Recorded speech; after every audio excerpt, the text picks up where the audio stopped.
Baik, Assalamualaikum warahmatullahi wabarakatuh. Selamat siang untuk kita semua. Izin mengonfirmasi apakah suara saya kedengaran, teman-teman? Terdengar. Ya, kedengaran Arwin.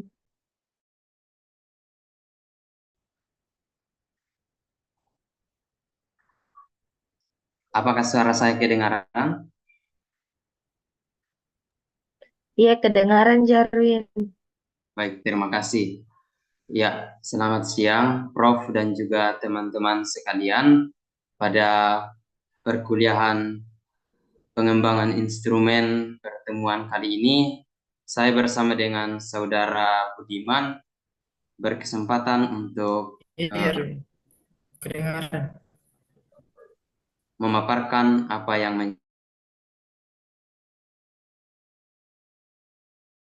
sebelum itu. Pertama-tama eh, kita semua bersyukur kepada Allah Maha Kuasa, penyelenggara serta penuntun kehidupan kita yang telah menganugerahi rahmat dan ridhonya kepada kita semua sehingga boleh berkumpul secara daring melalui room Zoom kali ini, dan juga kami berterima kasih kepada Bapak Prof yang telah berkenan hadir dan mendampingi kami dalam proses perkuliahan hari ini, dan juga terima kasih kepada teman-teman yang boleh bergabung pada kesempatan kali ini.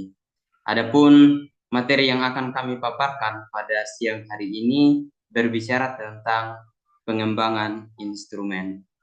Untuk mempersingkat waktu, saya persilahkan kepada saudara dan teman saya Budiman untuk memaparkan materi terlebih dahulu. Kepada saudara Budiman, saya persilahkan. Terima kasih rekan Arwin. Ya baik, Bismillahirrahmanirrahim. Assalamualaikum warahmatullahi wabarakatuh. Yang terhormat Pak Prof pengampu mata kuliah pengembang instrumen, Pak Prof Baso Intang, dan kami cintai dan kami banggakan teman-teman sekalian kelas PB angkatan 2024-2025. Baik, tanpa perlu berlama-lama lagi, langsung saja kami masuk ke dalam materi kita pada hari ini, yaitu tentang pengembang instrumen. Pengembang instrumen, kemudian nanti kami akan paparkan beberapa langkah-langkah, baik itu jenisnya, baik jenis non-tes maupun yang berupa melalui tes. Kami akan paparkan. Arwin, Oh ya Kak Budiman, mohon maaf Kak, laptop saya lambat sedikit. Mohon maaf.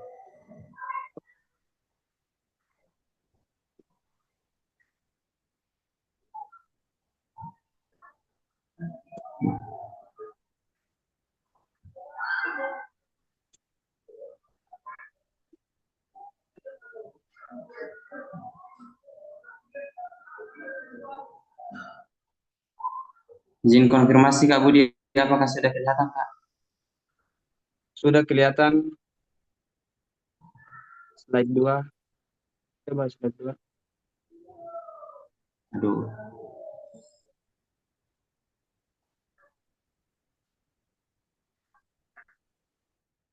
Atau biar saya saja.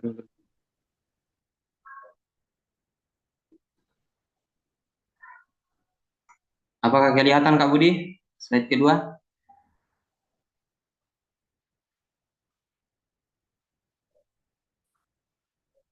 Saudara Budiman, apakah kelihatan?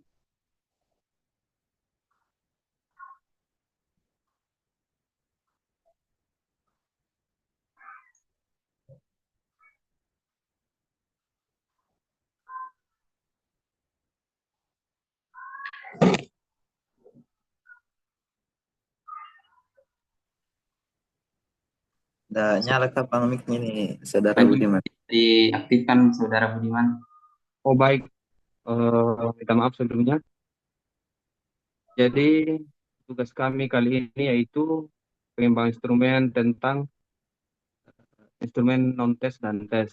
Jadi untuk pertama bagian A kami akan mencoba memaparkan tentang instrumen non-tes. Jadi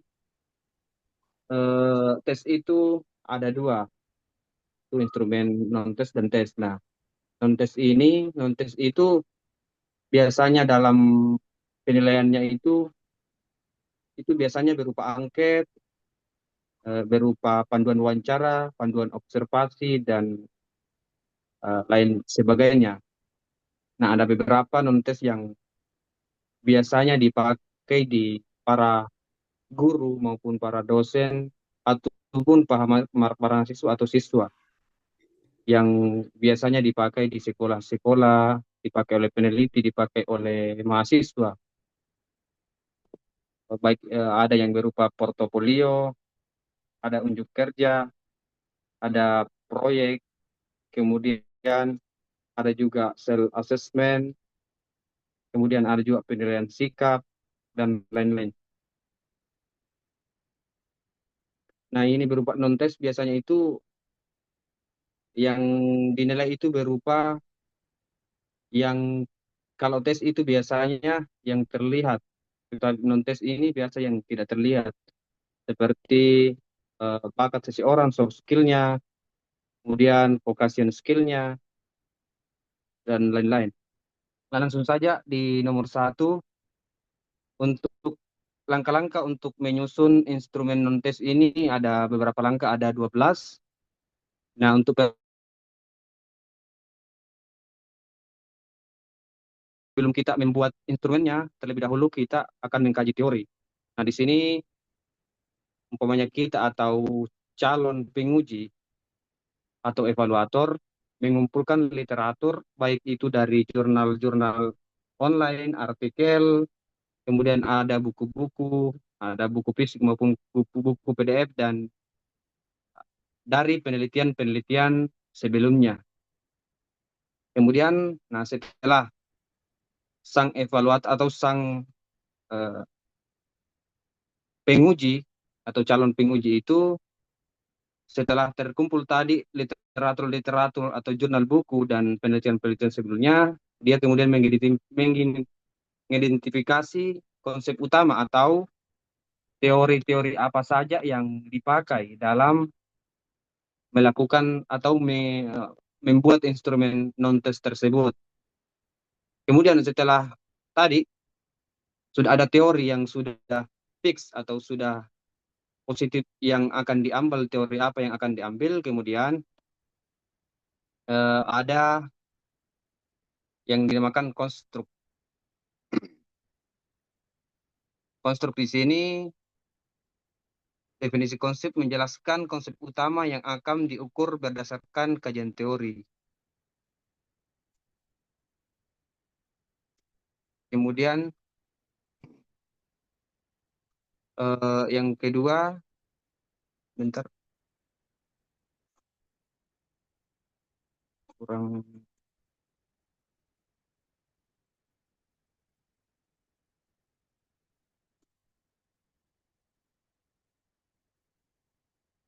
Kami mohon waktu sebentar. Materi kami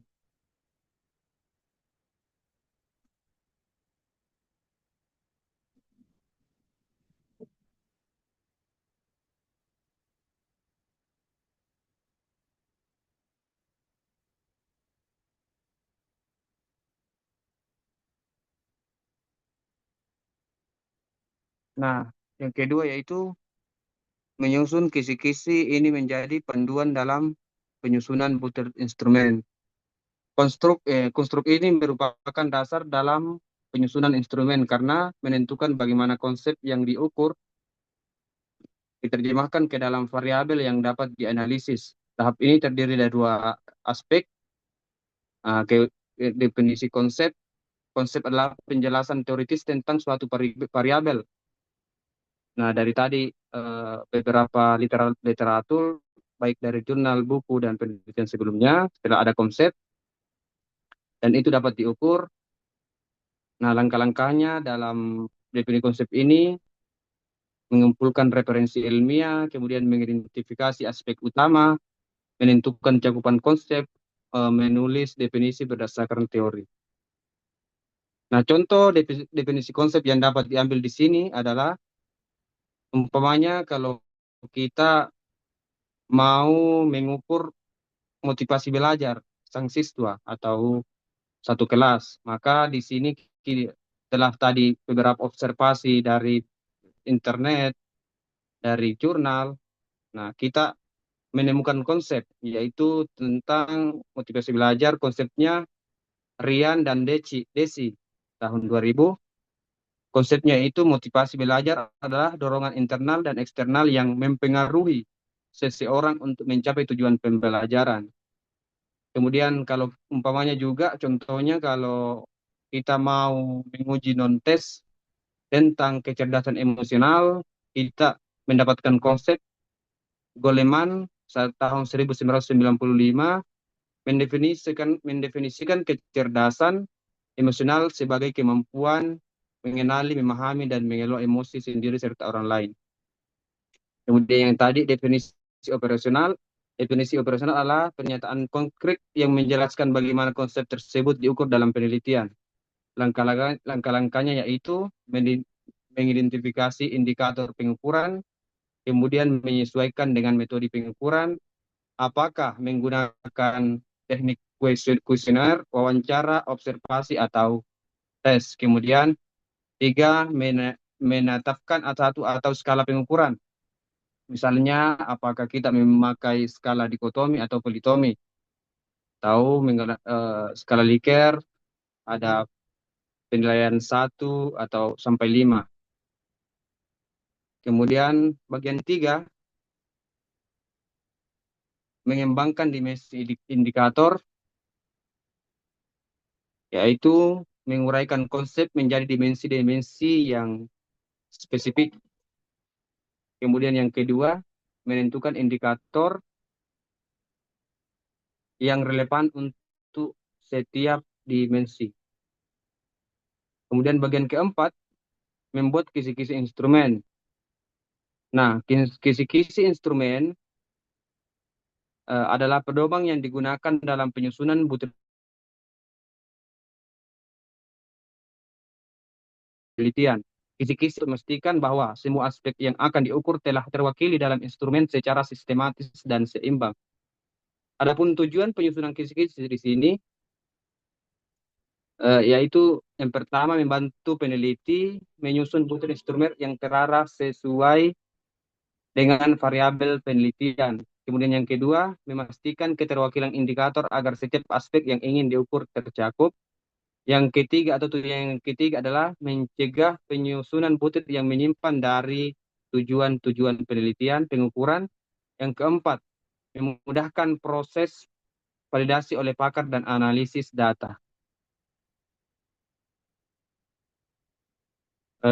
Kemudian langkah-langkah penyusunan kisi-kisi, yang pertama itu menentukan variabel atau konstruk. Yang kedua, menguraikan dimensi dari variabel. Kemudian yang ketiga, menentukan indikator.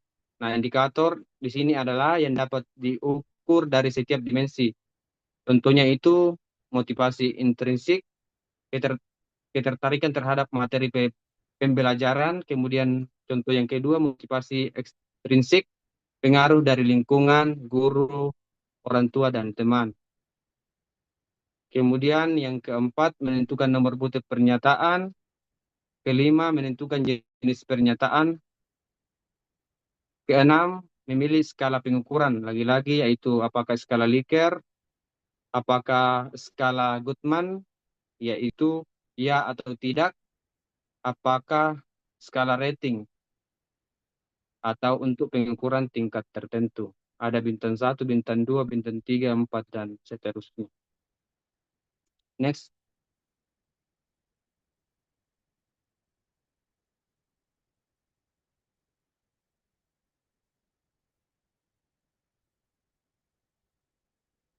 Sebelumnya,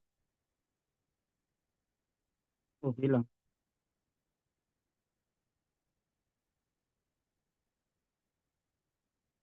Nah, yang kelima yaitu mungkin kesalahan teknis tadi sempat kami hapus mungkin. Yang kelima itu menetapkan rentang parameter. Rentang parameter adalah skala atau nilai yang digunakan dalam instrumen untuk mengukur seberapa besar responden menyetujui atau mengalami suatu fenomena. Nah, jenis-jenis skala itu ada skala Likert, ada umpamanya 1 sampai 5, yang 1 itu sangat tidak setuju, 2 tidak setuju, 3 netral, 4 setuju, 5 sangat setuju. Kemudian ada juga skala Guttman, jawaban bersifat dikotomis atau hanya 2 pilihan, yaitu berupa ya atau tidak, atau benar dan salah. Kemudian ada juga skala semantik diferensial, menggunakan 2 kutub berlawanan sebagai jawaban. Contoh, tidak puas, 1, kemudian tidak puas sampai sangat puas. Ada 1 sampai 5 pengukuran. Kalau 1 itu tidak puas, 2 itu agak puas, 3 puas, 4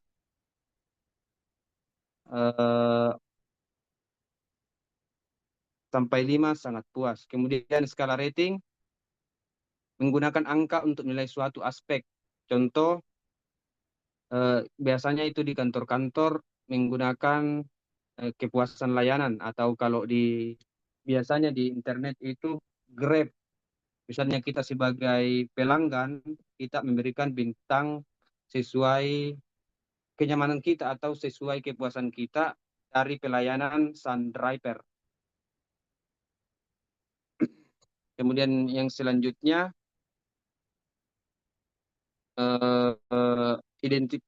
yang keenam itu yang kami hapus kayaknya, identifikasi ciri kutub.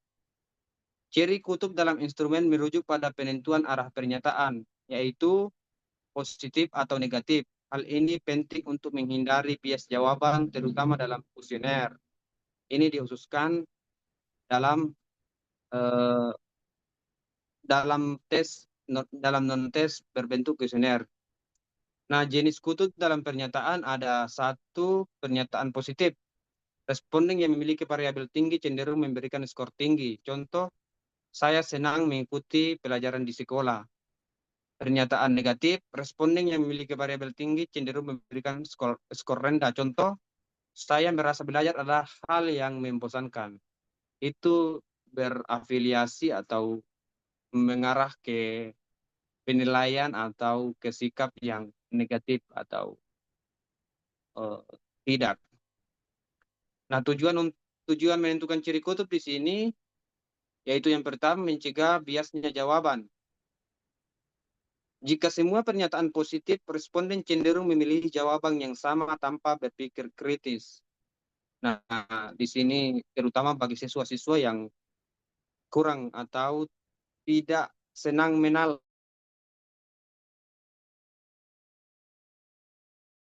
Kedua, memastikan validitas instrumen. Campuran pernyataan positif dan negatif membantu mengukur sikap secara lebih objektif. Kemudian tujuan ciri kutub yang ketiga adalah menghindari pola jawaban otomatis. Jika semua pernyataan mengarah ke satu kutub, baik itu kutub positif maupun negatif, responden bisa memilih jawaban secara asal-asalan atau secara tidak secara hasil pikiran dia. Contoh penggunaan ciri kutub dalam kuesioner, umpamanya pernyataannya, saya merasa belajar adalah aktivitas yang menyenangkan. Jenisnya adalah positif. Skalanya, skala Likert 1 sampai 5. Kemudian contoh yang kedua, saya merasa tidak perlu belajar karena tidak bermanfaat. Jenis kutubnya yaitu jenis negatif karena ada kata tidaknya. Skala Likert yang dipakai adalah 1 sampai 5. Kemudian masuk ke nomor 7, menulis butir pernyataan. Nah, menyusun pernyataan berdasarkan indikator dan dimensi yang telah ditetapkan, menggunakan bahasa yang jelas, tidak ambigu dan sesuai dengan responden. Nah, tadi setelah kisi-kisi disusun, langkah berikutnya adalah menulis butir-butir pernyataan atau soal berdasarkan indikator yang telah ditentukan. Prinsip dalam menulis butir pernyataan yaitu jelas tidak ambigu, yang seperti yang saya tadi bilang. Kemudian hindari pernyataan ganda. Contohnya, setiap butir hanya mengukur satu aspek. Salah. Yang salah itu, atau butir yang salah itu, atau yang tidak valid, tidak reliable. Saya suka belajar matematika dan IPA. Karena dalam pernyataannya itu ada dua jenis pelajaran yang disuka. Harusnya hanya satu, berfokus pada satu. Matematika dan IPA. Harusnya matematika. Yang benar adalah saya suka belajar matematika, satu aspek. Kemudian menggunakan pernyataan positif dan negatif untuk menghindari bias jawaban. Kemudian yang keempat, hindari istilah teknis atau terlalu akademis. Karena belum tentu yang kita tes di sini, umpamanya yang kita tes di sini adalah siswa atau yang bukan mahasiswa. Maka otomatis kalau kita menggunakan bahasa yang terlalu akademis atau terlalu tinggi, maka responden kita itu otomatis tidak akan paham mengenai tes yang kita berikan kepada mereka. Kemudian yang kedelapan, proses validasi konsep. Ya, TLA atau penilaian pakar. Kita meminta masukan dari ahli di bidang terkait untuk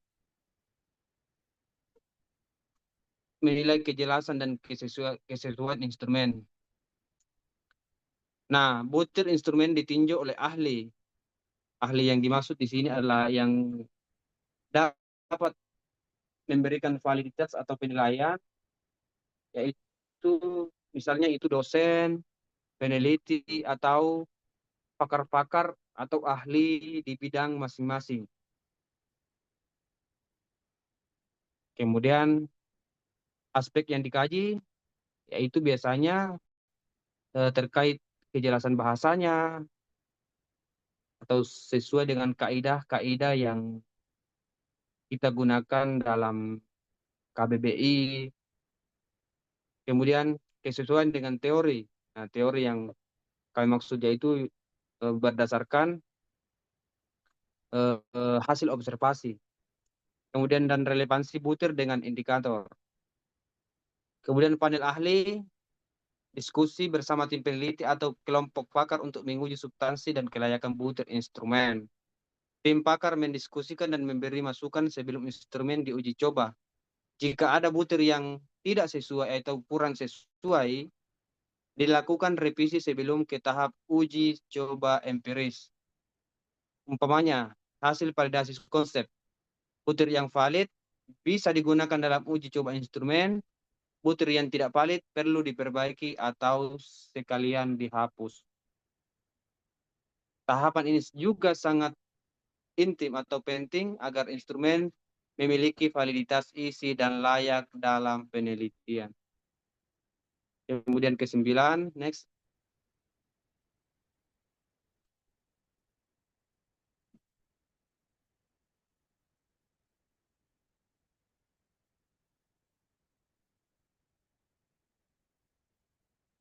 Perbaikan atau revisi instrumen, melakukan revisi berdasarkan masukan dari pakar dan panel ahli. Nah, setelah validasi konsep dilakukan, nomor 8 tadi, butir-butir yang kurang sesuai harus diperbaiki atau direvisi berdasarkan masukan dari pakar. Apa yang diperbaiki di sini? Umpamanya bahasanya ambigu, ada yang tidak sesuai dengan kaidah penulisan bahasa Indonesia yang sudah ditetapkan, ada bahasa yang rancu, dan lain sebagainya. Menjadi setelah divalidasi oleh ahli, kita rubah kemudian supaya sesuai dengan bahasa Indonesia yang baik dan benar. Kemudian ada juga relevansi, apakah sesuai dengan indikator. Kemudian pola pernyataan, apakah ada keseimbangan antara positif dan negatif. Kemudian hasilnya, butir yang sudah direvisi siap untuk diuji coba secara empiris. Kemudian proses validasi empiris, uji coba instrumen, diberikan kepada sampel kecil atau skala kecil. Nah, tadi setelah proses melewati tahapan-tahapan yang alot, sudah di apa teorinya, kemudian sudah divalidasi oleh ahli, kemudian kita memberikan kepada responden dalam skala kecil. Nah, di sini responden sebagaimana yang pelajaran-pelajaran yang lalu, bahwa responden itu tidak boleh sama yang akan diujikan nanti. Minimum kalau calon responden yang akan diberikan non tes di sini pokoknya SMA 1 Makassar, maka diujikannya itu umpamanya di SMA 10 Makassar begitu. Kemudian analis data hasil uji coba, mengecek apakah butir-butir bekerja sesuai harapan.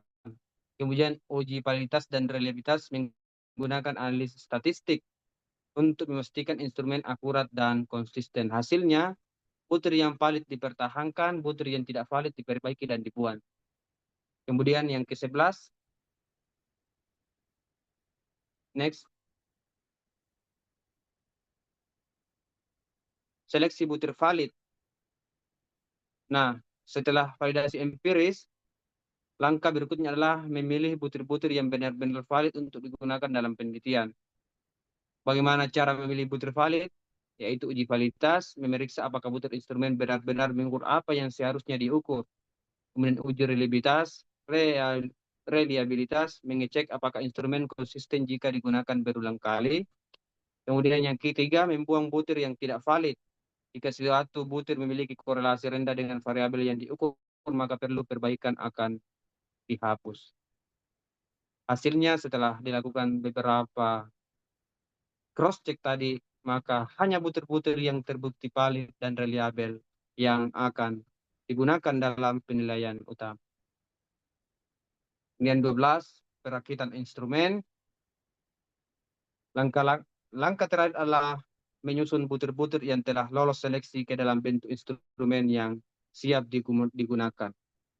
Nah, mengatur urutan butir mulai dari pertanyaan yang ringan hingga yang lebih berat atau lebih kompleks. Kemudian yang kedua, menyesuaikan format. Pastikan tampilan rapi dan mudah dipahami oleh responden. Atau menyesuaikan apa yang ada di lapangan. Kalau anak SD yang kita mau, atau anak TK yang akan kita mau, perlu kreativitas atau pasti berbeda dengan model-model SMP, SMA maupun mahasiswa. Kemudian yang ketiga, menyertakan petunjuk pengisian agar responden tahu cara menjawab dengan benar. Next, Arwin. Berikutnya kami akan umpamanya ini. Setelah tadi melalui proses yang panjang, maka kami berikan contoh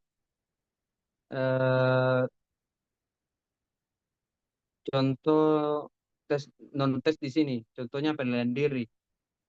Itu pokoknya mata pelajaran pendidikan kewarganegaraan kelas 2.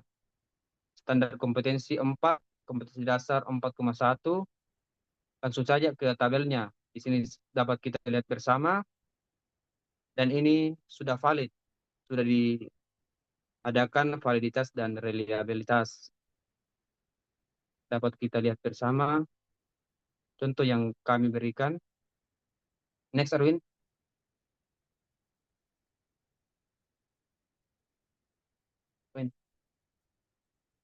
Oh ya, next, Arwin. Baik, terima kasih Saudara Budiman. Langsung saja pada bagian yang kedua ini yang terkait dengan pengembangan instrumen tes. Pada poin pertama itu yakni menetapkan tujuan tes. Menetapkan tujuan tes merupakan salah satu langkah pertama dalam pengembangan instrumen tes. Tujuan tes menentukan apa yang ingin diukur, siapa yang hasil dari tes akan digunakan. Sehingga tanpa tujuan yang jelas, maka tes tidak akan memiliki arah dan validitas yang memadai.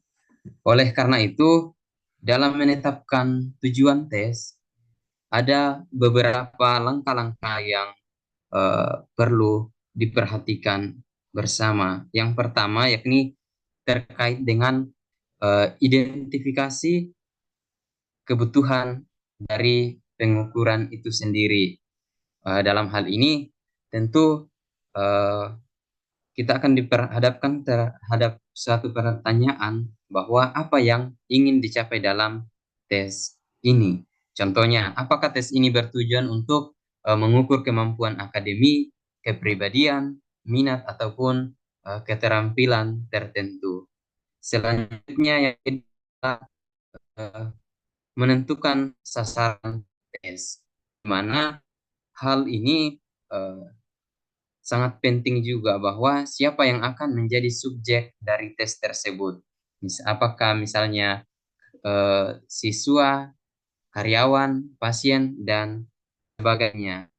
Lalu apa karakteristik populasi yang akan diuji? Apakah usia, tingkat pendidikan, latar belakang, budaya, dan sebagainya. Selanjutnya yang ketiga, definisikan tentang konstruk yang akan diuji. Dalam hal ini, konstruk adalah konsep abstrak yang ingin diukur seperti entah itu kecerdasan, motivasi, ataupun kecemasan. Lalu perlu juga dipastikan bahwa konstruk tersebut dapat dioperasionalkan menjadi indikator yang terukur. Selanjutnya, tentukan jenis tes. Nah, di sini dapat kita lihat bahwa apakah tes ini bersifat formatif atau untuk memantau perkembangan atau sumatif, dalam hal ini untuk mengevaluasi hasil akhir. Lalu apakah tes ini bersifat diagnostik atau seleksi atau penempatan atau evaluasi. Nah, itu yang perlu diperhatikan. Selanjutnya, tentukan penggunaan hasil tes tersebut. Nah, di sini merupakan salah satu hal yang sangat penting, di mana bagaimana hasil tes itu akan digunakan nantinya. Misalnya untuk keputusan penerimaan, penilaian kinerja, atau intervensi pendidikan. Lalu pastikan tujuan tes selaras dengan keputusan yang akan diambil berdasarkan hasil tes. Lalu yang keenam ialah pertimbangan aspek etika dan praktis. Apakah tes ini adil dan tidak bias terhadap kelompok tertentu? Dalam hal ini, apakah tidak berat sebelah? Apakah tes ini tidak merugikan salah satu pihak?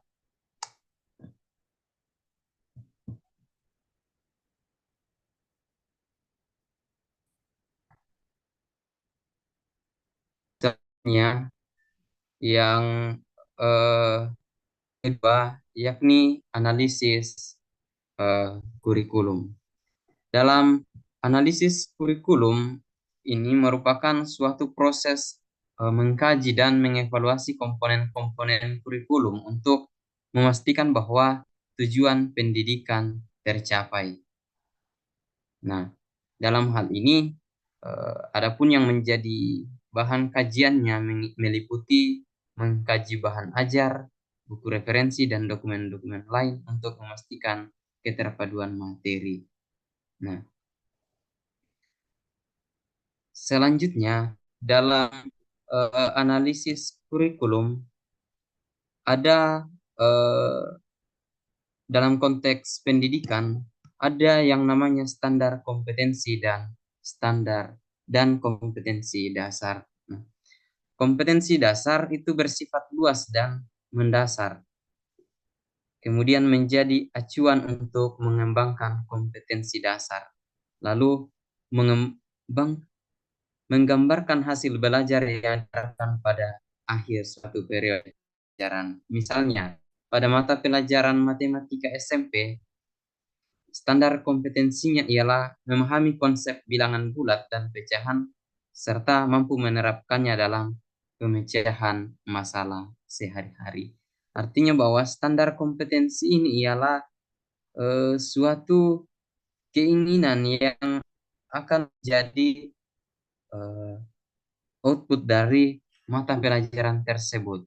Sesuatu yang diharapkan untuk dicapai oleh peserta didik dalam mata pelajaran tersebut. Nah, untuk mencapai standar kompetensi itu, maka ada beberapa hal yang menjadi kompetensi dasar yang merupakan penjabaran lebih rinci dari standar kompetensi itu.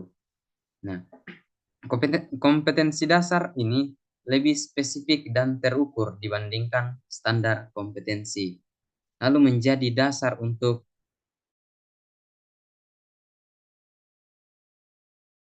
penilaian. Dasar ini merupakan salah satu hal yang mendasari dalam perancangan kegiatan pembelajaran.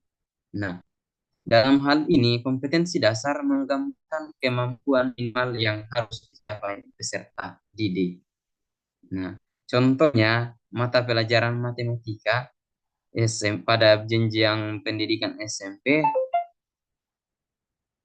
ada kompetensi dasar yang harus dicapai atau dipenuhi, yakni menjelaskan pengertian bilangan bulat dan pecahan. Kemudian kompetensi dasar yang kedua ialah menyelesaikan operasi hitung bilangan bulat dan pecahan. Kompetensi dasar ini, jika siswa sudah mencapainya, maka standar kompetensi yang diharapkan dapat tercapai dalam mata pelajaran tersebut. Selanjutnya terkait dengan buku dan sumber belajar. Nah, dalam hal ini analisis buku dan sumber belajarnya mengkaji terkait dengan bahan ajar, buku referensi, serta dokumen-dokumen lain yang digunakan dalam proses pembelajaran ataupun sarana yang digunakan dalam proses pembelajaran itu sendiri. Analisis buku dan sumber belajar ini mencakup beberapa poin penting, di antaranya kelayakan isi dalam menilai kesesuaian isi materi dengan kompetensi dasar dan tujuan pembelajaran. Artinya, dalam proses ini kita menilai bahwa apakah isi dari buku tersebut sudah sesuai dengan kompetensi dasar dan tujuan dari pembelajaran yang ingin dicapai. Selanjutnya, kelayakan penyajian. Dalam hal ini menilai apakah penyajian materi termasuk sistematik dan alur penyampaiannya. Lalu kelayakan kebahasaan. Ini mencakup menilai penggunaan bahasa yang dalam hal ini baku dan kaidah, dalam hal ini kaidah bahasa Indonesia yang benar dan mudah dipahami oleh peserta didik. Jangan sampai dalam bahasa yang digunakan dalam buku tersebut terlalu sulit dipahami oleh peserta didik. Nah, tentu hal ini tidak dapat memberi solusi atau mempermudah peserta didik untuk bisa memahami mata pelajaran tersebut. Selanjutnya, kelayakan ke grafik. Dalam hal ini menilai aspek visual seperti tata letak, ilustrasi, dan desain yang mendukung pemahaman materi.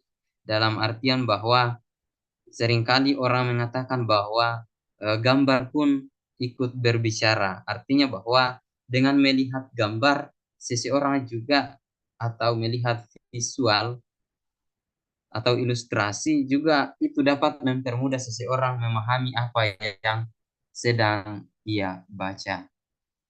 Selanjutnya, poin yang keempat, yakni membuat kisi-kisi.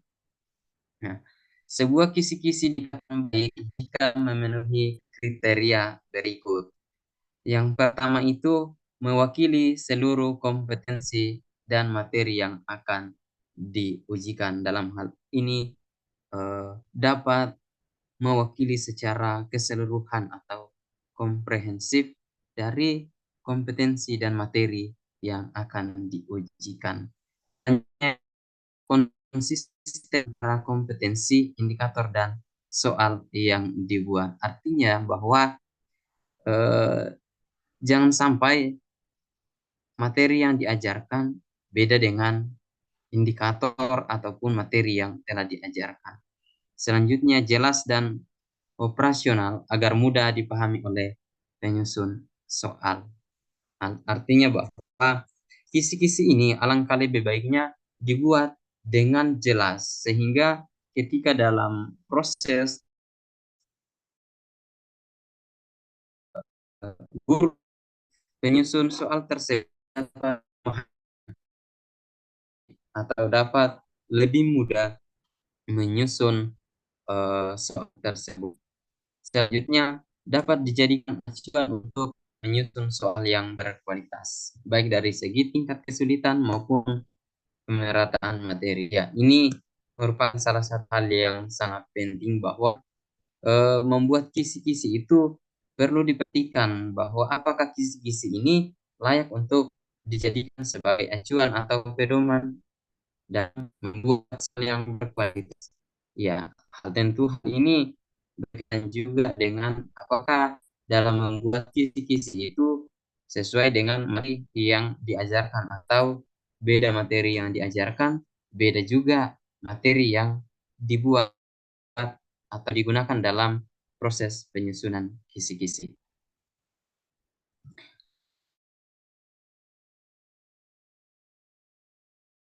Ikuti beberapa hal. Yang pertama ialah menentukan tujuan penyusunan kisi-kisi.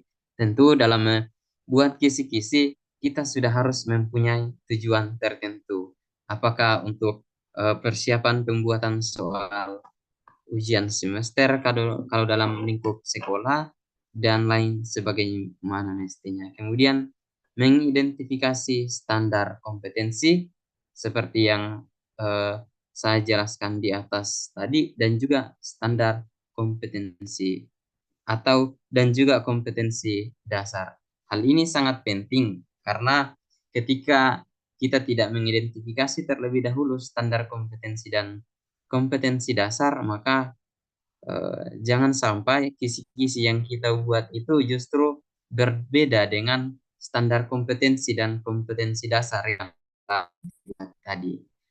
Selanjutnya, menentukan indikator soal.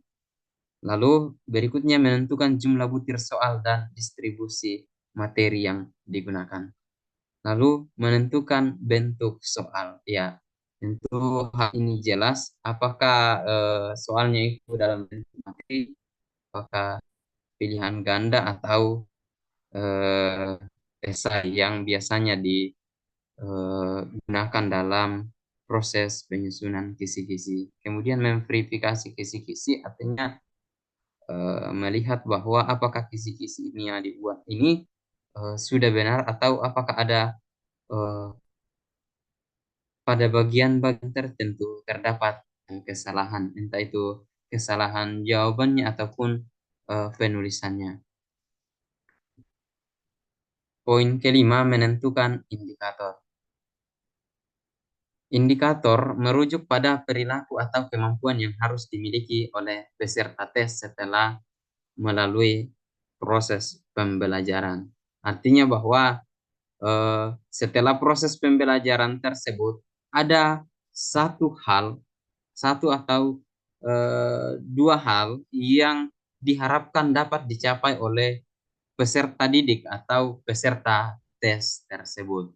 Nah, itu perlu ditentukan terlebih dahulu. Selanjutnya, indikator harus spesifik, terukur, dan relevan dengan tujuan pembelajaran. Ya, ini seperti saya katakan tadi bahwa perlu dilihat apakah indikator yang juga dapat terukur dan sesuai dengan tujuan pembelajaran yang ingin dicapai. Selanjutnya, menetapkan indikator pencapaian kompetensi yang akan diukur. Lalu mengacu pada keterampilan berpikir tingkat rendah dan tingkat tinggi. Sebagaimana kita ketahui bersama bahwa dalam satu kelas ada siswa yang memiliki keterampilan tingkat tinggi dan juga memiliki kemampuan tingkat rendah. Nah, contohnya di sini dapat kita lihat bersama bahwa jika tujuan pembelajaran adalah siswa mampu memahami konsep fotosintesis, maka indikatornya bisa dibuat atau disusun berupa siswa dapat menjelaskan proses fotosintesis dalam tumbuhan dan sebagainya. Selanjutnya, poin ke-6, menulis soal. Menyusun soal berdasarkan kisi-kisi dengan memperhatikan kaidah penulisan soal yang baik. Artinya, soal dibuat dengan melihat atau berdasarkan kisi-kisi yang telah dibuat sebelumnya dan tetap memperhatikan kaidah penulisan soal yang baik. Jangan sampai pertanyaan untuk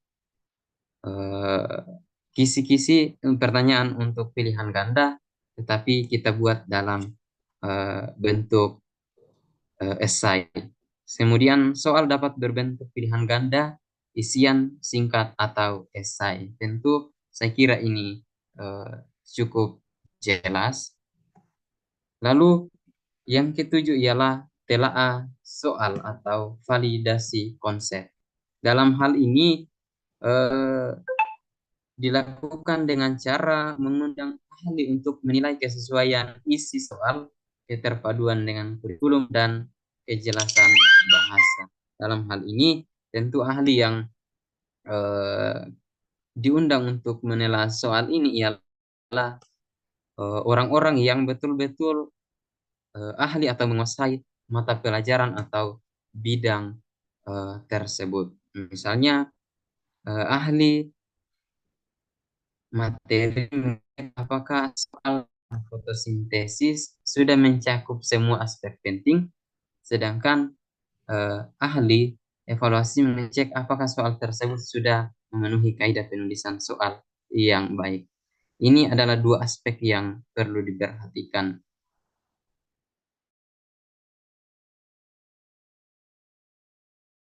Isi atau perbaikan. Nah, setelah dilakukan proses telaah oleh para ahli tadi, lalu soal yang tidak memenuhi kriteria itu dilakukan proses revisi atau perbaikan. Nah, dalam hal ini revisi biasanya meliputi perbaikan bahasa, penyelesaian tingkat kesulitan, atau penambahan informasi yang diperlukan. Artinya dalam hal ini bahwa revisi ini dilakukan jika proses telaah sudah selesai dan terdapat catatan-catatan dari para ahli yang telah melakukan proses validasi pada tahap telaah soal sebelumnya. Contohnya, di sini dapat kita lihat bersama bahwa jika soal dianggap terlalu sulit, maka bisa dilakukan atau direvisi menjadi pertanyaan yang lebih baik lagi. Misalnya, mungkin pertanyaannya sebelumnya mengatakan sebutkan dan jelaskan, maka pertanyaannya direvisi itu dapat digunakan kata sebutkan saja.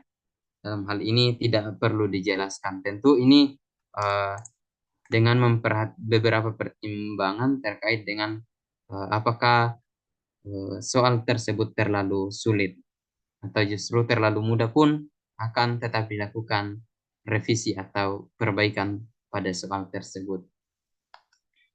Pada poin ke-9, yakni reproduksi tes terbatas. Nah, setelah tes direvisi, soal kembali diujikan dalam skala terbatas untuk melihat awal dari peserta tes.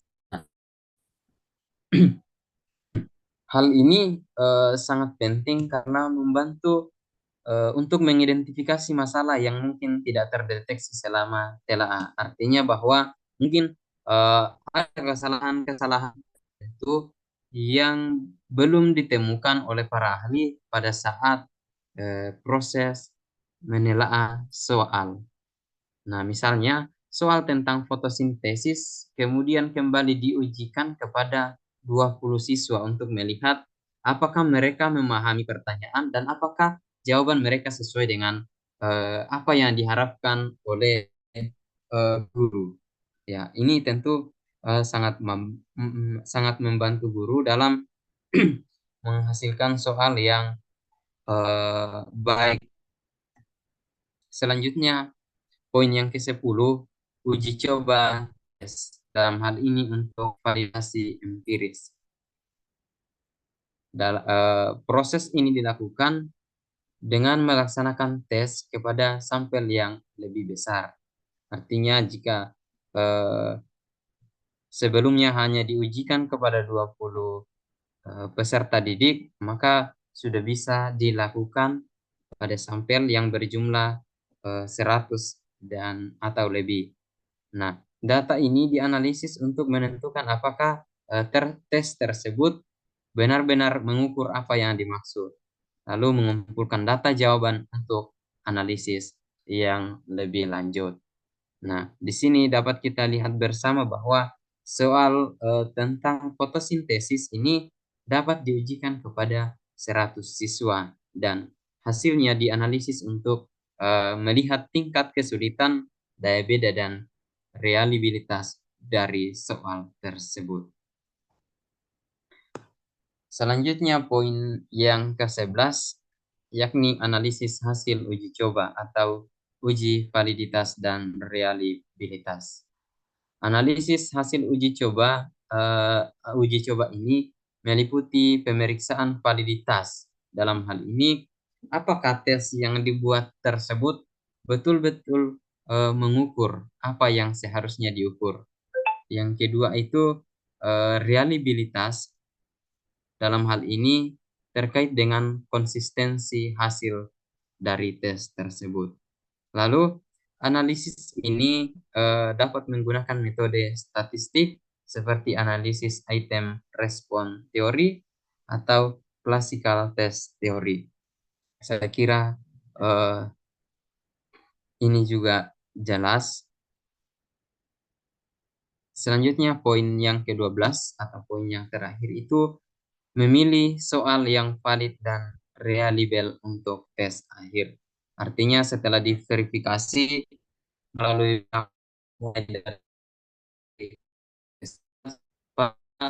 bagian 12 pada merakit soal menjadi tes itu dilakukan proses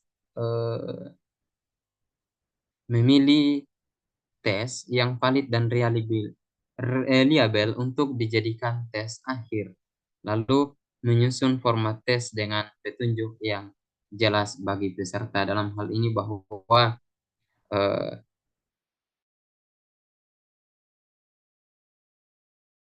sedemikian rupa sidik dapat memahami rubrik atau proses pengerjaan daripada tes tersebut. Nah, misalnya soal tentang fotosintesis tadi itu ya bisa digabungkan dengan soal-soal lain tentang biologi untuk membentuk tes akhir yang akan digunakan dalam ujian semester ataupun ulangan.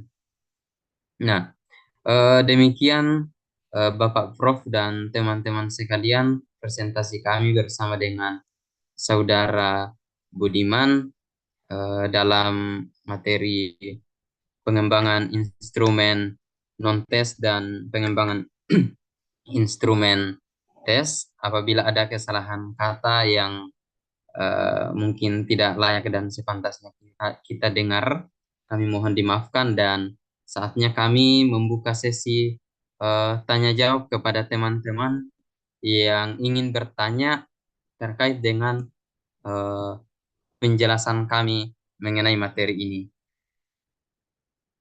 Saya persilahkan kepada teman-teman.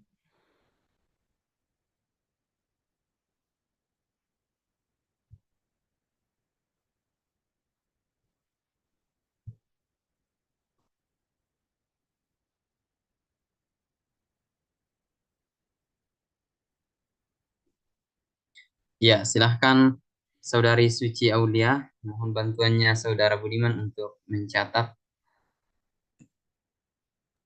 Baik, Saudari Suci, silahkan.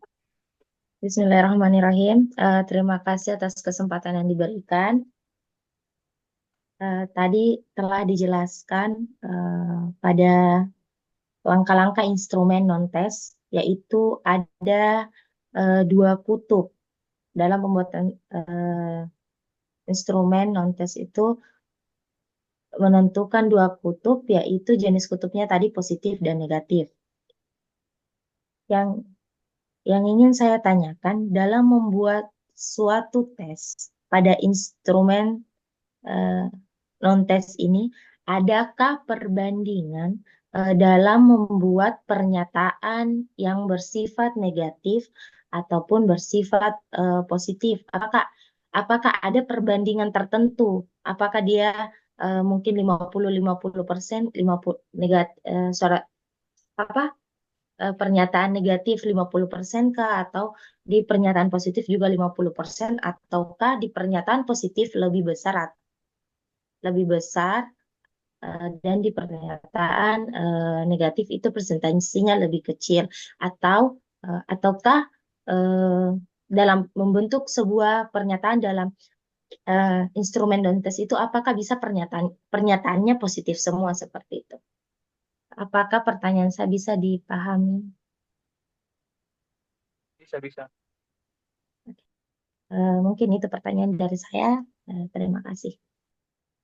Saudara Budiman, apakah pertanyaannya dicatat, Pak? Saya catat. Oh iya, oke. Silahkan teman-teman yang lain. Untuk sesi pertama ini kami buka 3 pertanyaan terlebih dahulu. Silahkan teman-teman yang ingin bertanya diaktifkan mikrofonnya.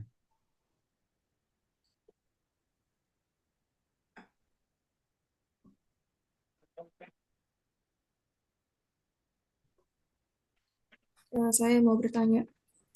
Silakan Kak Aulia.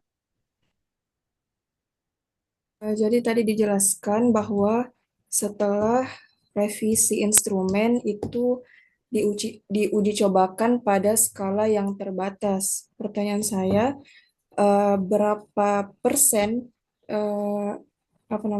sampel yang dibutuhkan untuk uji coba ini dari sampel utama yang dibutuhkan untuk tes aslinya? Nah, itu saja. Apakah pertanyaan saya bisa dimengerti? Ya, baik Kak Aulia, bisa. Terima kasih Saudari Aulia. Teman-teman yang lain yang ingin bertanya juga dipersilahkan.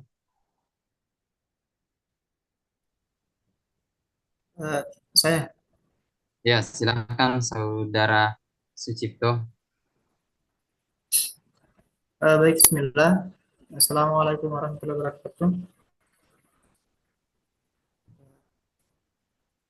Terkait dengan tahapan perkembangan instrumen, jadi ada beberapa yang saya tanyakan. Ya. Yang pertama, apakah ada kriteria atau batasan untuk menentukan jumlah indikator atau item yang ideal ya dalam sebuah instrumen? Kemudian yang kedua, Mohon maaf Kak Sucipto, boleh diulang Kak? apakah ada kriteria atau batasan tertentu Ya. untuk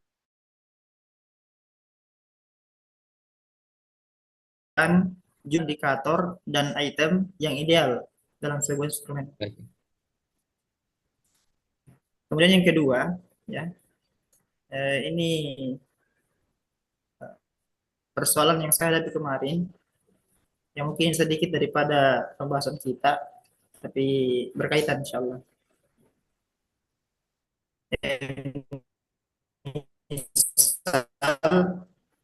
Saya ingin review atau sistematika review, ya. Jadi misal saya ingin membuat penelitian evaluasi program Merdeka Belajar, ya. dengan sistem tersebut ya, basis tersebut. Apakah kita bisa menggunakan instrumen dalam penelitian atau tidak menggunakan instrumen penelitian dalam literatur review? Apakah jelas? Mohon maaf Kak Cipto, suaranya putus-putus Kak. Atau Saudara Budiman bisa menangkap pertanyaan tadi? Tunggu, tunggu, tunggu. Saya tidak mendengar karena hujan di sini. Tidak terdengar. Iya Kak, di sini juga ada hujan deras sekali. Jadi mohon maaf Kak Sucipto, bisa diulang Iya, Kak? tunggu, tunggu, tunggu. Tunggu. Atau Iya, iya, tunggu, tunggu. diketik Kak? Ya, makasih Kak Sucipto. Tunggu sebentar, tunggu sebentar. Iya Kak, siap. Bagaimana, apakah sudah kedengaran? Ya betul Kak, sudah Kak, sudah. Terkait dengan pertanyaan kedua, ya, jadi ini mungkin agak sedikit bersinggungan dengan materi kita pada hari ini. Jadi misal saya ingin membuat sebuah jurnal yang basisnya itu adalah literatur review atau sistematika review, ya. Jadi misal saya ingin membuat penelitian evaluasi program Merdeka Belajar. Ya Kak, Apakah kita bisa menggunakan instrumen dalam penelitian tersebut atau tidak menggunakan instrumen? Karena ini adalah basisnya literatur review. Apakah jelas? ya terima kasih Kak Sucipto, jelas Kak. Terima kasih Kak. Terima kasih.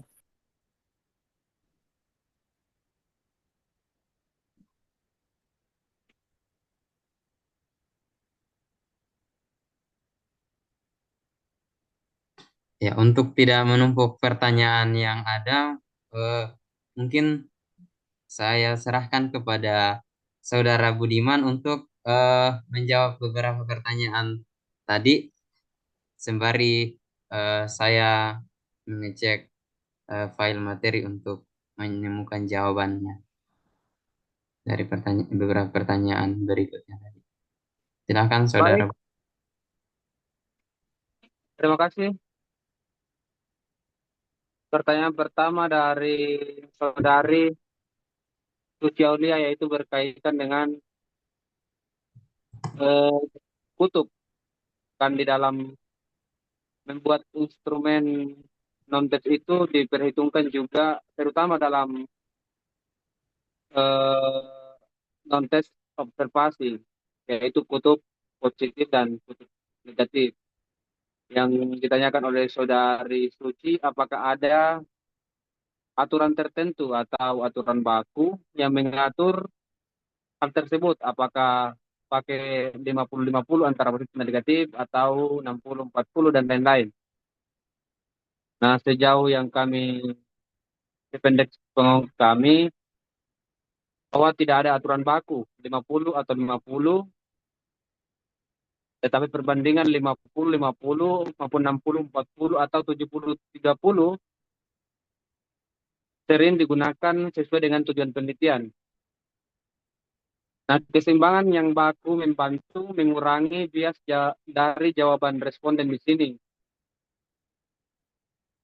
Nah, kalau tidak ada aturannya, lalu bagaimana? Nah, pemilihan proporsi kutub positif dan negatif itu disesuaikan dengan konteks dan tujuan pembuatan instrumen.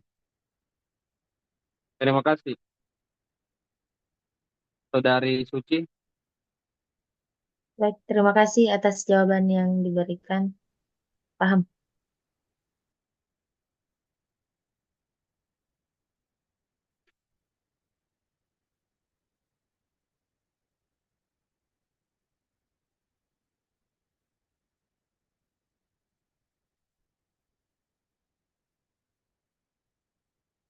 Kemudian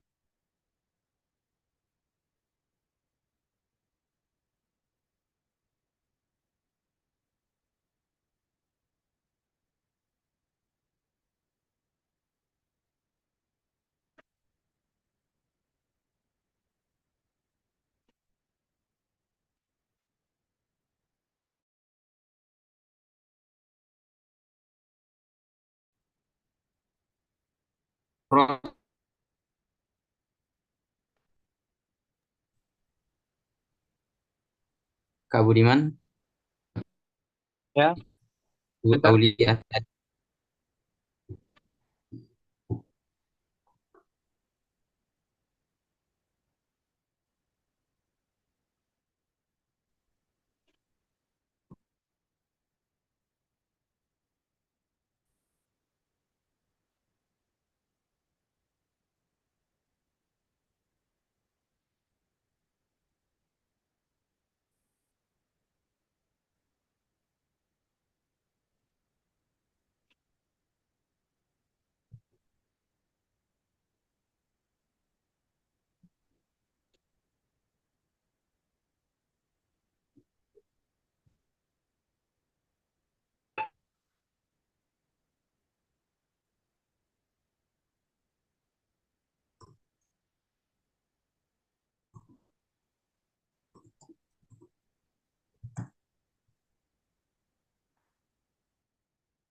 Baik, pertanyaan dari saudari Ulia Nur Alim, yaitu berkaitan berapa banyak minimal sampel, minta maaf, nggak kedengar, anu, apakah suara saya terdengar?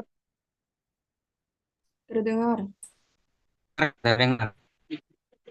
Mohon maaf karena hujan deras di sini. Lanjut, berapa banyak sampel untuk uji coba instrumen?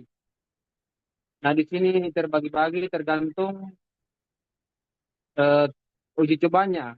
Untuk uji validitas atau reliabilitas, uji coba awal itu ada 30 sampai 50 responden.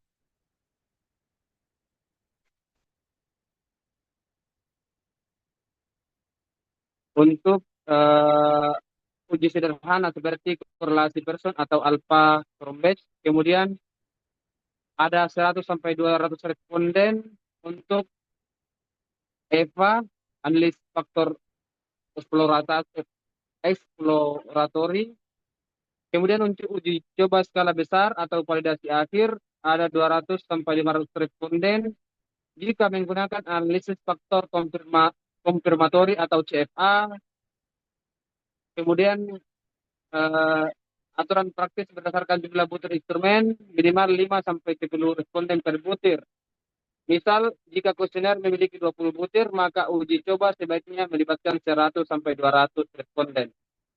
Jika butir dalam instrumen heterogen atau multi atau banyak aspek yang berbeda, lebih baik menggunakan jumlah responden yang lebih besar. Mungkin itu dari kami, Saudari Ulia Nur Alim. Terima kasih atas jawabannya dapat dipahami. Tapi mungkin bisa diulang tadi itu yang 5 sampai 10 responden per butir untuk uji coba apa?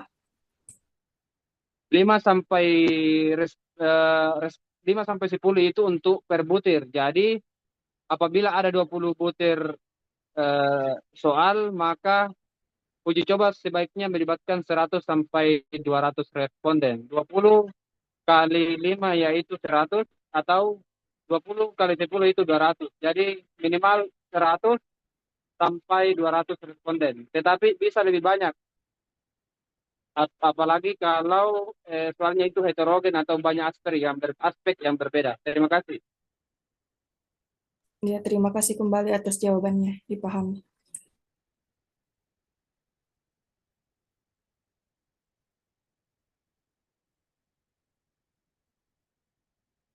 Arwin, apakah bisa menjawab dari pertanyaan Sujipto karena saya tadi kurang dengar.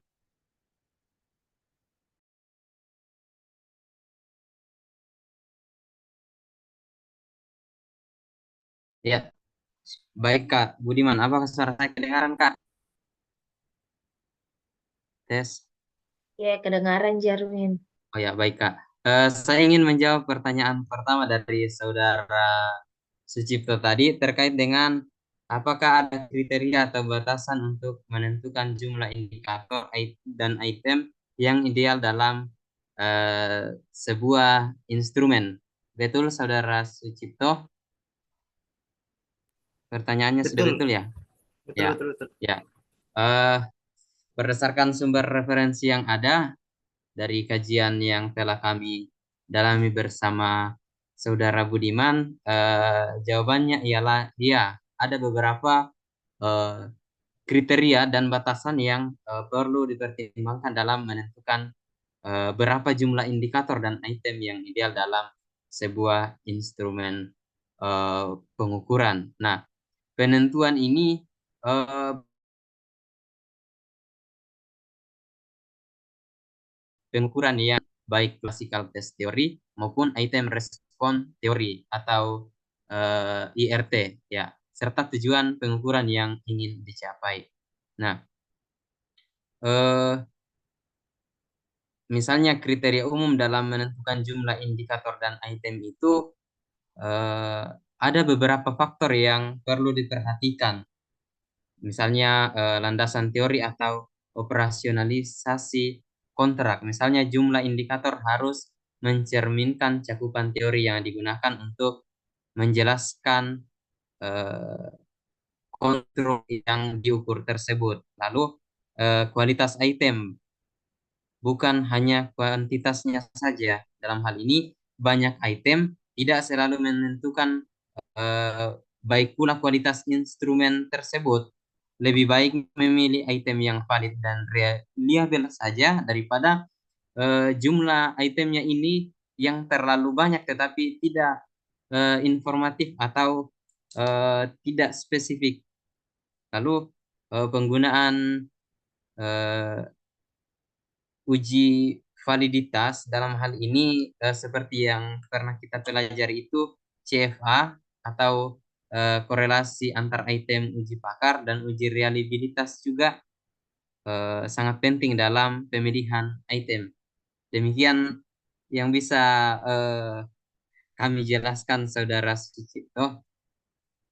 Namun terkait dengan analisis CFA ini terus terang saja kami belum sempat untuk melakukan atau menguji cobakan melalui CFA tersebut.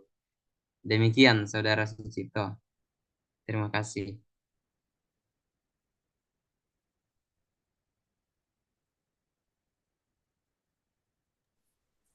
Tes Yang tes. pertanyaan kedua, Oh ya, oke kan.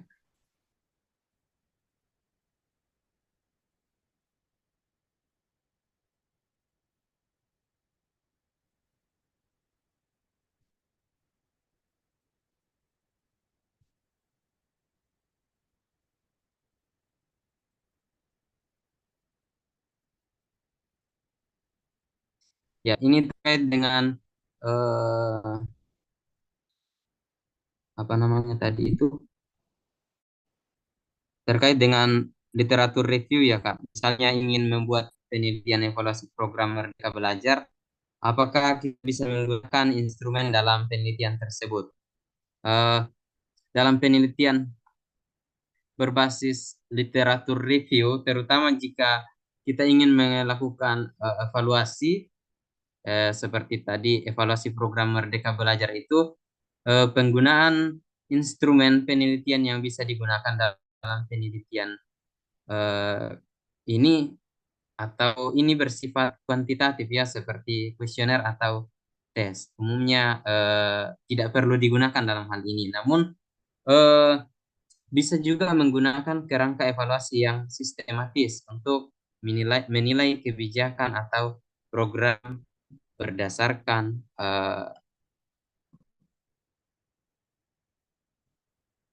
dalam hal ini eh,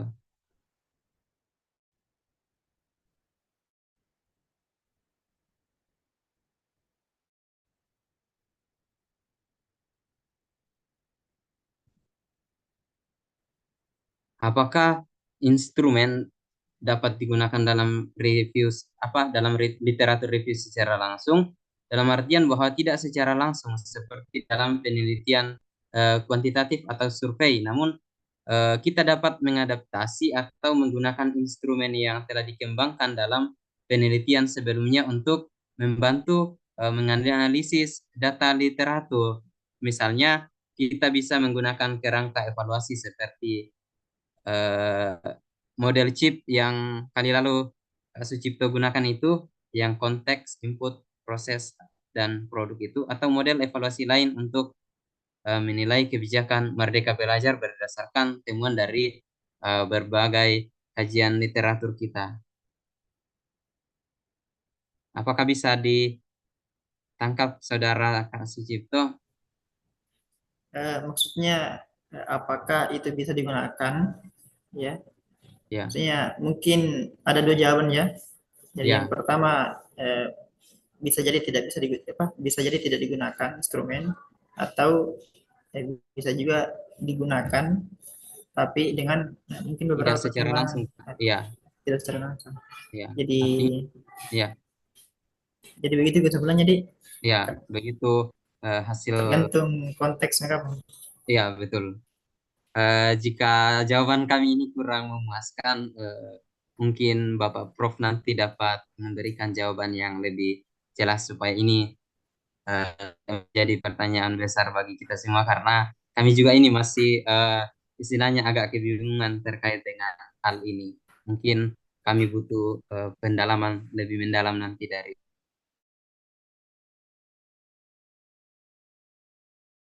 Apakah ada tanggapan Saudara Sucipto? Ya sudah jelas, insyaallah. Oh, ya. Baik, terima kasih Kak. Selanjutnya untuk sesi kedua ini, saya persilahkan Saudari Kak Andi Lilis untuk mengajukan pertanyaannya. Silahkan Kak. Ya, terima kasih atas kesempatan yang diberikan. Assalamualaikum warahmatullahi wabarakatuh. Insya Allah tadi teman-teman sudah memaparkan terkait dengan instrumen berupa tes dan non-tes. Nah, yang ingin saya tanyakan dari teman-teman pemateri, eh, menurut teman-teman, seberapa besar efektivitas ujian non-tes dibanding dengan ujian berupa tes untuk mengukur kemampuan siswa, dan mana yang lebih efektif mengukur kemampuan siswa, apakah melalui tes atau non-tes? Karena kan biasanya uh, ada ujian, misalnya kita memberikan ujian kepada siswa itu berupa tugas presentasi misalnya. Dan itu sudah uh, nilai dari presentasi tersebut sudah dijadikan sebagai uh, nilainya siswa kita. Bagaimana menurut teman-teman? Terima Baik, kasih. terima kasih Saudari Kalilis. Apakah boleh kami jawab secara langsungnya Kak? Kalau Ya, mungkin ini silakan. akan munculkan dua jawaban yang mungkin pro dan kontra antara saya dan Saudara Budiman, tapi saya akan mencoba menjawab bahwa menurut saya secara kalau menggunakan eh, secara instrumen itu melalui tes, saya kira itu yang lebih efektif Kak, karena dalam hal ini apa yang sudah diajarkan kepada siswa tersebut, kemudian kita ingin meminta feedbacknya, apakah mereka betul-betul memahami teori tersebut dari jawaban yang mereka berikan, atau justru teori yang telah diberikan sebelumnya itu tidak dapat mereka pahami dengan baik. Nah, hal ini dapat kita ukur melalui jawaban dari eh, siswa tersebut melalui lembar kerja yang ada, Kak. Jadi, saya rasa lebih efektif melalui tes secara langsung, Kak, daripada non-tes. Apakah ada tanggapan dari Saudara Budiman terkait pertanyaan ini?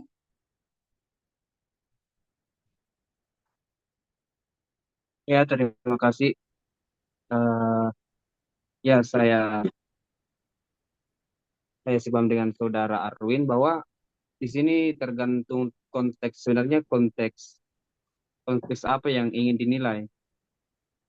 Jadi sebagaimana yang saya jelaskan tadi bahwa biasanya konteks itu digunakan untuk beberapa eh, beberapa penilaian seperti portofolio, kemudian ada unjuk kerja atau kinerja, baik itu contohnya kalau kita di mahasiswa, kita menilai dosen itu di SIA, kinerjanya ada yang penilaian skala Likert 1 sampai 5. Kemudian ada penilaian proyek, ada penilaian diri, self assessment, kemudian ada penilaian sikap.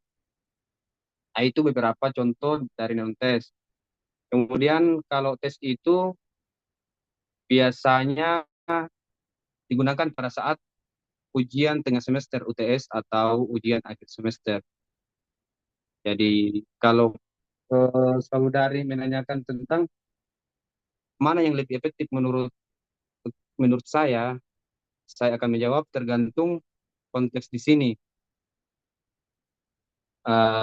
Tergantung lembaganya. Pokoknya kalau di sekolah saya pernah di satu Majene itu sudah tidak menggunakan ujian tengah semester dan ujian akhir semester, tetapi dia menilai dari kenaikan kelas maupun nilai, bukan kenaikan kelas, sorry, penilaian di rapor itu berdasarkan portofolio, sudah tidak menggunakan tes yang berupa pilihan ganda, soal esai, begitu, tetapi dia menggunakan portofolio. Kemudian ada juga di sekolah kami dulu itu dan sekarang itu ada PKN, belajar kerja nyata. Itu juga dinilai untuk dimasukkan ke dalam rapor. Jadi kalau menurut saya tergantung lembaganya, tergantung sekolahnya, atau tergantung kesepakatan, atau tergantung kurikulum yang yang digunakan di masing-masing lembaga. Terima kasih. Baik, terima kasih atas penjelasannya Saudara Budiman. Apakah ada tanggapan dari saudari Kak Lilis? Terima kasih teman-teman atas pendapatnya dari pertanyaan yang saya ajukan.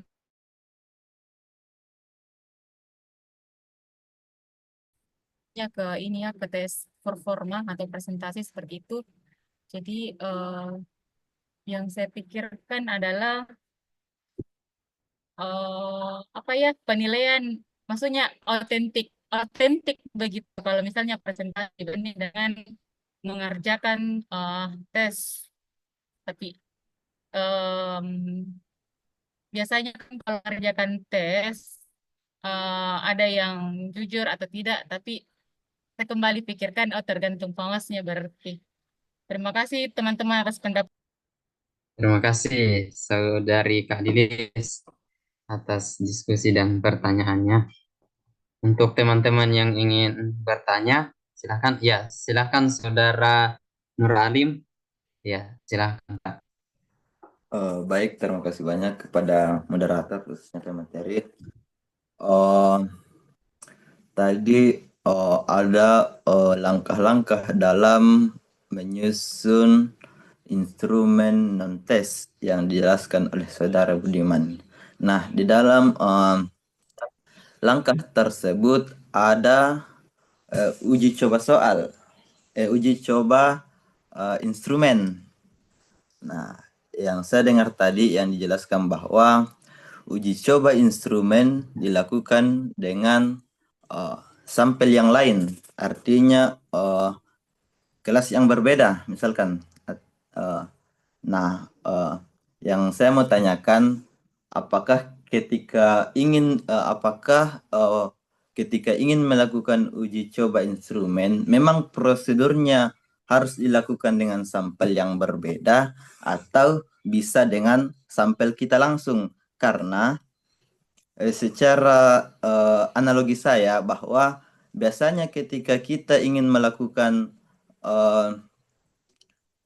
uji instrumen, kenapa kita menggunakan sampel lain? Misalkan tes tadi kita menggunakan supaya soalnya tidak bocor. Nah, ketika kita ingin menggunakan instrumen non-tes, artinya yang kita mau cari tahu adalah bukan pengetahuannya. Artinya seperti yang dipaparkan tadi contohnya itu kedisiplinannya, karakteristiknya. Nah, kan saya rasa ketika kita uji cobakan sampelnya dengan orangnya langsung, maka ketika kita melakukan penelitian, dia tidak akan berubah, tidak seperti dengan instrumen soal pengetahuan yang ketika kita uji coba dengan sampelnya langsung bisa berubah jawabannya nanti. Nah, ini dia tidak akan berubah. Apakah bisa dilakukan secara langsung kepada sampel yang akan diteliti atau harus dengan kelas lain sesuai dengan prosedur yang dijelaskan tadi oleh Saudara Budiman. Mungkin itu saja yang saya tanyakan. Saudara Kalim atas pertanyaannya. Terlebih dahulu kami silakan Saudari Fatin, jika ada pertanyaannya Kak, dipersilahkan juga. Baik, terima kasih atas kesempatan yang diberikan. Saya ingin bertanya terkait materi di slide ke-13, nomor 4 tentang kisi-kisi. Sewaktu saya masih sekolah dasar SD, saya beberapa kali mendapati soal-soal pada kisi-kisi itu sama persis dengan soal-soal pada ujian. Nah, pertanyaan saya, menurut kelompok Anda, apakah kisi-kisi seperti itu adalah kisi-kisi yang baik karena mayoritas nilai peserta ujian itu tinggi, ataukah kisi-kisi seperti itu merupakan kisi-kisi yang buruk karena dia menurunkan tingkat kesukaran soal ujian. Mungkin itu. Terima kasih atas kesempatan. Baik, pertanyaan.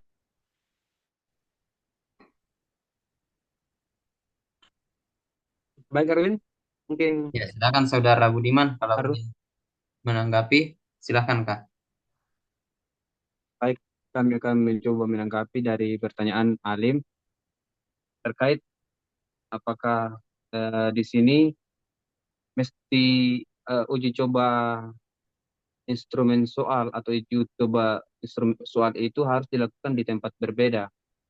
Itu inti dari pertanyaannya. Nah, idealnya uji coba dilakukan itu harus baiknya dilakukan di sampel berbeda. Adapun tujuannya yaitu untuk memastikan kualitas dan reliabilitas instrumen sebelum digunakan dalam penelitian. Nah, karena jika calon responden utama sudah mengikuti uji coba, mereka bisa menghafal atau terbiasa dengan pertanyaan yang dapat memengaruhi kejujuran jawaban dalam penelitian. Tetapi ada pilihan di sini.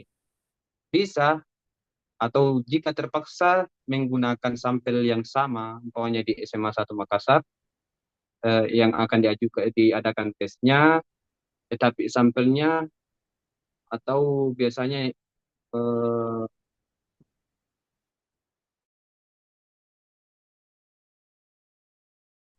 apa ya? Kami lupa. Nah, ada beberapa caranya. Jika tidak memungkinkan untuk mencari sampel lain, beberapa strategi yang bisa dicoba, jarak waktu yang cukup, mungkin perlu diberikan jeda beberapa minggu antara uji coba dan penilaian utama supaya sistemnya atau polanya itu tidak dihafal oleh calon tester atau calon yang akan dites. Kemudian umpamanya atau cara yang kedua untuk mengelabui, kita bisa modifikasi butir instrumen. Misalnya kita mengubah susunannya, umpamanya dari nomor 1 kita jadikan jadi nomor 5, nomor 2 jadi nomor 7, atau redaksi pertanyaan yang tidak identik atau tujuannya sama tetapi redaksi pertanyaannya itu tetap sama. Karena kan kalau kita mau merubah lagi soalnya, mesti perlu lagi kualitas dan reliabilitas. Jadi caranya yaitu merubah pola pertanyaannya, tetapi tujuannya adalah berbeda. Pertanyaannya sama tetapi polanya berbeda. Kemudian cara yang ketiga yaitu gunakan metode trimulasi validasi hasil dengan wawancara atau metode lain untuk memastikan keakuran data. Kemudian kapan kita boleh menggunakan sampel yang sama? Jika tidak ada alternatif lain dan jumlah populasi terbatas, jika uji coba hanya bertujuan melihat aspek teknis seperti waktu pengerjaan atau kejelasan pertanyaan, itu juga perlu diuji coba seperti pengelolaan waktu atau manajemen time manajemennya dari tester atau dari kejelasan pertanyaan. Kemudian yang ketiga, jika penelitian bersifat eksploratif dan butuh pemahaman lebih dalam sebelum penelitian utama. Nah, kesimpulannya, idealnya uji coba dilakukan pada sampel berbeda di sini untuk menghindari adanya kemungkinan. Namun, jika terpaksa menggunakan sampel yang sama, maka tadi kami jelaskan bahwa ada waktu atau jeda waktunya, ada modifikasi instrumen, tetapi tujuan dan pertanyaannya itu sama agar hasil penelitian tetap valid dan reliabilitas. Terima kasih, Saudara Alim. Mungkin masih perlu didiskusikan. Langsung saja Arunde, saya tanggapi. Silakan, Saudara Alim. Baik, terima kasih. Jadi apa yang disampaikan tadi oleh Saudara Budiman yang mengatakan bahwa artinya jika kita ingin melakukan pengujian instrumen, kita sebaiknya menggunakan sampel lain, tapi tidak menutup kemungkinan kita juga melakukan langsung kepada peserta yang akan diuji cobakan dengan beberapa pertimbangan tersebut. Mungkin itu saja yang saya tangkap dari jawaban dari pemateri. Sekian dan terima kasih. Saya kembali kepada moderator. Baik, ya terima kasih Saudara Alim atas pertanyaannya. Saya ingin menjawab pertanyaan dari Fatim tadi terkait dengan apakah kisi-kisi yang diberikan sama persis dengan soal yang diujikan itu termasuk kisi-kisi atau pertanyaan yang baik. Ya, menurut saya secara pribadi ketika menyimak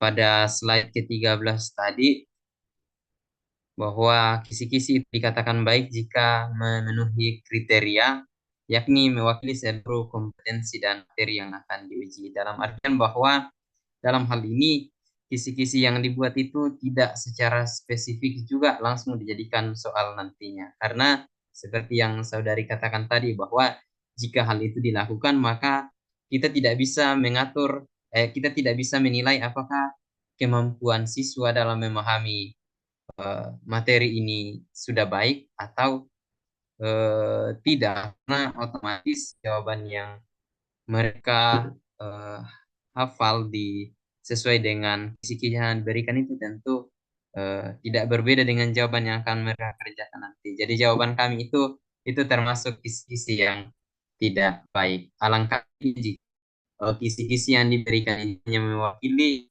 dari seluruh kompetensi dan materi yang akan diujikan. Selanjutnya,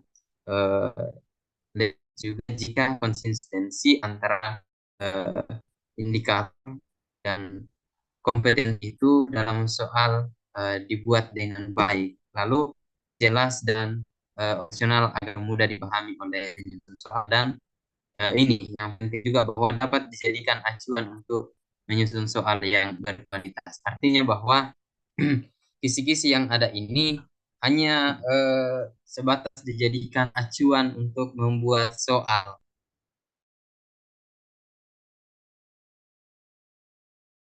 Kisi-kisi tersebut langsung dijadikan pada saat ujian. Ya berdasarkan pengalaman saya juga setelah dulu, ya biasanya kalau ada kisi-kisi itu kita langsung hafal itu kisi-kisi karena otomatis itu langsung dipegang oleh guru nantinya. Mengukur kemampuan siswa secara komprehensif terkait dengan satu mata pelajaran itu tidak terlalu efektif menurut saya. Demikian penjelasan dari saya. Saya kembalikan kepada Saudari Fatin jika ada yang ingin ditanggapi. Silakan, Kak. Baik, Terima kasih banyak atas jawabannya. Saya kira sudah jelas ya. Terima kasih. Ya, terima kasih Saudari Fatin. Apakah masih ada pertanyaan lagi? Izin Arwin, sedikit lagi masih berkaitan tentang tadi. Masih ada muncul lagi satu. Ya, silakan Saudara Alim, silakan.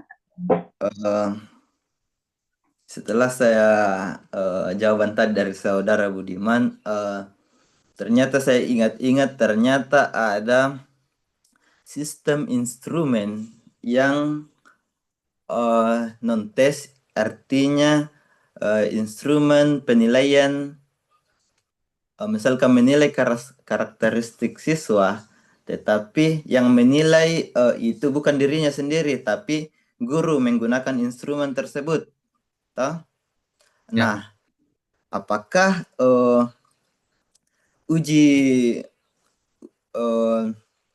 uji instrumen tetap efisiensi digunakan ketika sampel lain atau langsung ke sampel tersebut? Karena kan kalau guru menilai siswanya, instrumen tersebut tidak bocor, toh? Ya, betul. Artinya kan ini baru uji instrumen toh. Nah, Ya. guru menguji siswanya, tapi dia checklist sendiri, instrumennya tersebut tidak bocor. Apakah ini tetap kita gunakan secara yang dikatakan tadi oleh Budiman sampel lain, atau kita secara efisien bisa langsung ke siswa ini? Saya kembalikan. Baik, terima kasih Kak Alim. Ini menarik. Tanggapan dari Saudara Budiman terkait hal ini. Jadi tadi tentang self assessment di penilaian diri, penilaian karakter oleh siswa, oleh sang guru. Apakah sampel itu mestinya dilakukan ke sampel lain atau bisa langsung ke anak? Ke anak yang akan diberikan berikan penilaian. Nah, lagi-lagi sebaiknya uji cobanya itu atau uji validitasnya itu tetap dilakukan ke sampel lain. Mengenai penilaian itu, eh, apa tadi, Alim? Coba bisa diulang?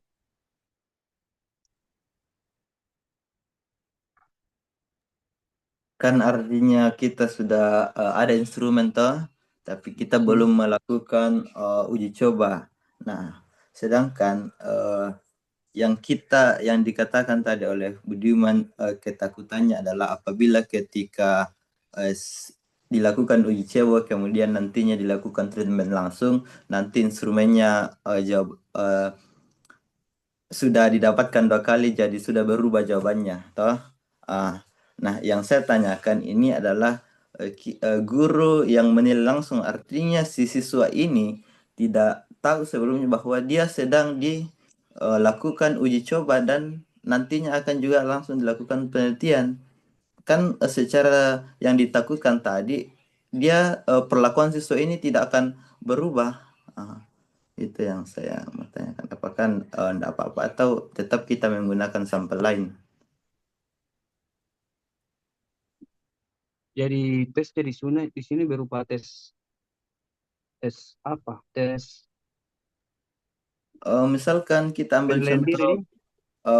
ya penilaian karakter lah kepada murid, tapi bentuknya adalah kita sebagai guru yang penilai, bukan kan yang dicontohkan tadi ada lembaran yang di PPT-nya bahwa mereka yang menilai dirinya sendiri, toh kejujurannya mereka yang menilai dirinya sendiri. Nah, di sini yang sebagai penilai atau observasi adalah sang guru, bukan dirinya sendiri. Jadi ketakutan yang yang disampaikan tadi bahwa jangan sampai ketika sudah dikasih instrumen nanti dia ubah sikapnya atau bohong lagi, kan dia tidak tahu toh. Nah, ketika guru yang menilai, murid juga tidak tahu bahwa hari ini dinilai, besok dinilai lagi. Jadi ketakutan itu tidak akan muncul. Saya kembalikan. Baik, berarti di sini penilaiannya itu berupa penilaian rahasia di maksudnya begitu. Ya, Nah, apakah artinya kurang lebih begitu. Ya, apakah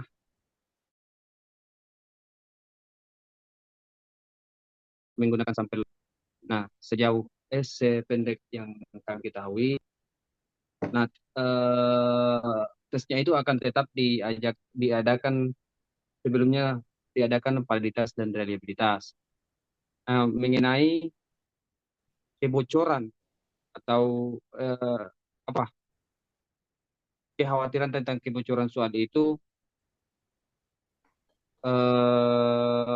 supaya tadi dikatakan oleh saudara Adin tentang jangan sampai dia mengubah sikapnya atau mengubah perilakunya karena ditahu akan diadakan tes, maka diadakan tes secara sembunyi-sembunyi. Berarti yang dimaksud oleh saudara Alim di sini adalah penilaian karakter atau penilaian sikap dari sang anak. Nah, itu tergantung dari guru karena biasanya seperti wali kelas itu bertugas juga menilai karakter dan sikap si anak. Jadi menurut saya eh, untuk uji tes-tes seperti ini biasanya instrumennya itu sudah ada di dalam kurikulum yang ada. Jadi tugas guru di sini hanya menilai dari karakter dan perilaku si siswanya.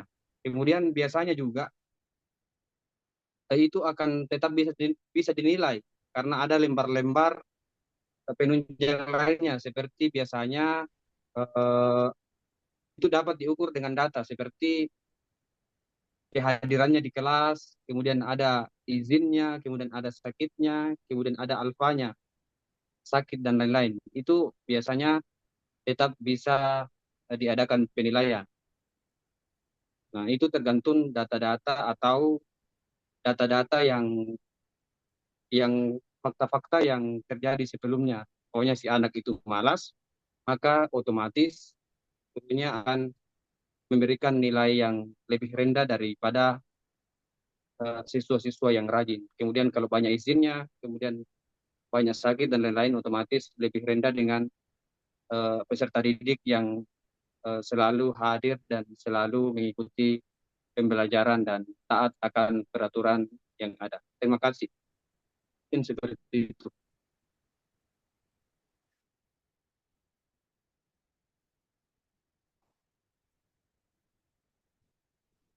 Mungkin ada saudara Arwin, ada tambahan juga. ya baik, Saudara Budiman. Saya ingin eh, menambahkan sedikit terkait dengan apa yang menjadi bahan diskusi kita dengan Kak Adim. Saya rasa jika karena tadi dikatakan salah satu alasan tidak diuji cobakan secara langsung kepada siswa karena menghindari bias bahwa jika sampel uji cobanya itu sama dengan sampel penelitian sama, mereka sudah familiar dengan instrumen yang eh, bisa memengaruhi hasil penelitian utama. Tetapi dalam hal ini jika gurunya yang melakukan uji coba terlebih dahulu penilaian kepada siswanya, maka saya rasa kebocoran rahasia daripada instrumen yang digunakan itu akan aman. Jadi artinya di sini bahwa ya bisa saja guru melakukan eh, apa namanya bisa saja guru yang melakukan uji coba terlebih dahulu kepada siswa tersebut. Artinya di sini yang ditakutkan hanya bahwa jangan sampai instrumen tersebut bocor. Demikian dari saya. Apakah bisa ditanggapi Kalim? Baik, jadi yang saya dapatkan dari penjelasannya teman-teman bahwa ketika kita dapatkan masalah seperti itu, artinya seperti yang dibahasakan Arwin tadi bahwa apa-apa kita langsung ke sampelnya, begitu Karwin, Ya, kesimpulannya tadi. Ya, sama. mungkin Artian itu. bahwa guru yang ini. Iya, Ya. baik. Saya ucapkan terima kasih kepada pemateri. Saya kembalikan. Terima kasih. Terima kasih Saudara Adim atas pertanyaan dan diskusinya. Kalau sudah tidak ada lagi dari teman-teman yang ingin bertanya, maka kami kembalikan kepada Bapak Prof untuk menanggapi apa yang menjadi materi yang telah kami bahas pada sore hari ini. Ya, baik. Ada satu yang tidak bertanya ya, Nisrina, betulkah? Sudah, Prof. Oh, mungkin tidak kedengaran tadi waktu hujan deras. Ya, Prof. Hujan deras tadi, Prof.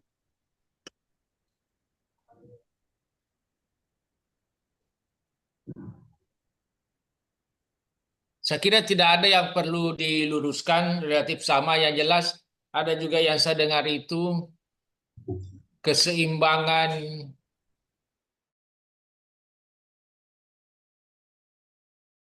negatif seimbang, misalnya kalau 10 butir ya 46 sudah seimbang. Tapi kalau 37 diharapkan ya ditambahlah menjadi 46 atau 55. Karena kalau yang pernyataan unfavorable atau pernyataan negatif bukan bahwa diberi kata tidak, ya, tapi diusahakan bermakna tidak, tapi bukan kata tidak, TIDAK, ya. Jadi misalnya puas, bukan bahwa unfavorable-nya atau kalimat negatif menjadi tidak puas. Itu bukan itu yang dimaksud dengan kalimat negatif.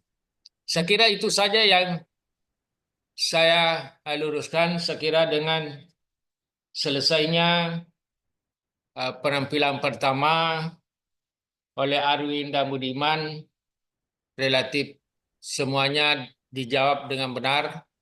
Dan begitu juga pertanyaan-pertanyaan bagus ya.